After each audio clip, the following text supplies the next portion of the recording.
Hi vlog! Welcome to my guys! Hello mga kagunya, mga ka-vlog! Ito na nga po ang menu ko for today. Nagluluto po ako ng munggo na may pork.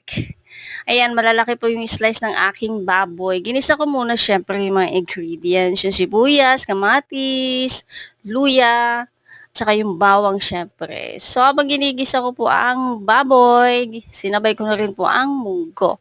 Kahit ano naman pong karne ang pwede nyo gamitin. Baboy, baka, kambing, kalabaw, kabayo, bahala ka sa gusto mo.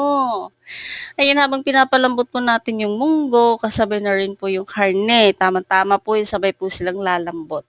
Kasi medyo matagal din pong lumambot ang munggo. So, mga ka-vlog, kung bago ka po sa akin channel, please subscribe my YouTube channel po, ang Gunya Food Trip. Supportan nyo naman po ang aking YouTube channel, gaya po ng pagsuporta nyo po sa iba. Thank you po at maraming thank you.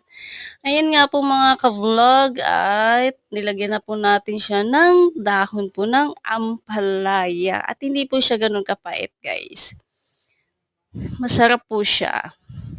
Depende na rin po sa inyo guys kung gusto niyo pong maglagay ng iba pang pampalasa, betchin, mga magic sarap, no, ganun, etc. Bahala ka. So, luto na po ang ating munggo.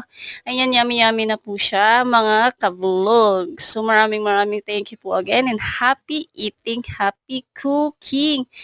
Thank you po sa pag-support at salamat at tinapos yung video na ito. Thank you. Mwah!